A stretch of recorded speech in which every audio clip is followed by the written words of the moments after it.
Hello everyone, good morning BVC viewers. It's Diana reporting from Solo, Jawa Tengah.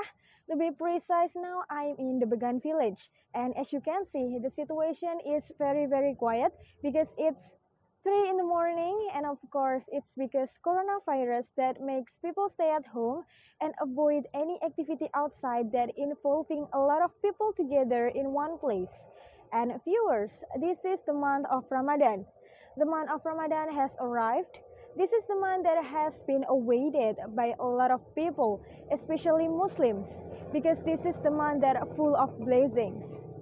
And in this month that are full of blessings, a lot of people, especially Muslims, are required to fast in order to restrain anger, hunger, and thirst from dawn to sunset. But Ramadan this year is a little bit different from previous Ramadan because of the global pandemic coronavirus disease 19 or COVID-19 that has infected this country. Especially in this region, Mojosongo is already in a red zone because of this coronavirus pandemic.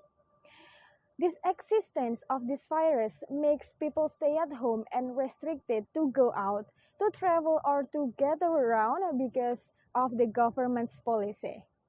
However, this virus exists, the situation doesn't reduce the joy in welcoming the Ramadan. People are still excited in celebrating Ramadan with their family and their relatives.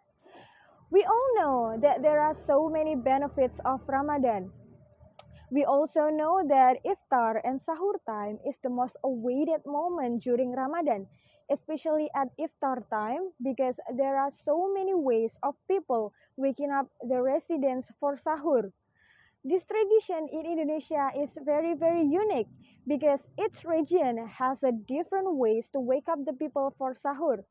Some use the local instruments, some use the modern technology. It depends on how the regions wants to wake up the residents. And this time, I will report the unique ways of the Mojosongo village in the Began village to wake up the people for sahur.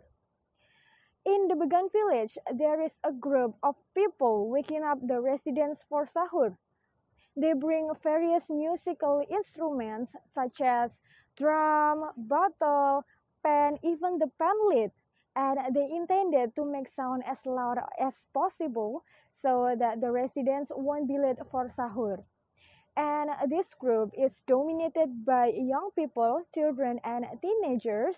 And they walk around the village while playing the music that they bring, while shouting sahur sahur in a very loud voice. And so the residents won't be late for sahur. And they started to walk from 3 in the morning until 3:30 in the morning before they return back to their home to have their own meal and continue to have their morning prayers.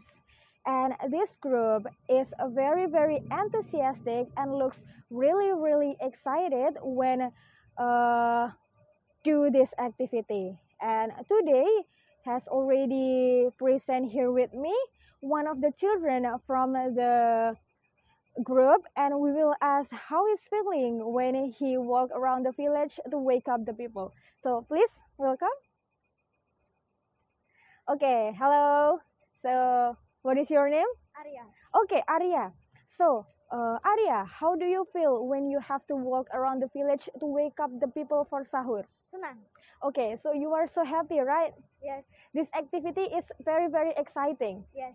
Okay, thank you so much, Arya, for your time. Goodbye. Okay, everyone. So that is one of the testimony from the children of the group.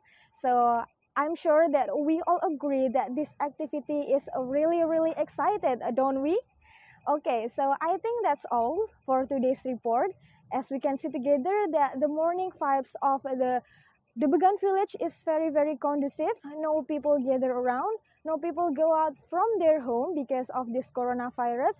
Just a group of people that involving young people, children, and teenagers that walk around the village, making some noises intended to wake up the people for sahur so that they won't be late. Okay, I think that's all for today's report. This is Diana reporting from the Began village. Back to studio.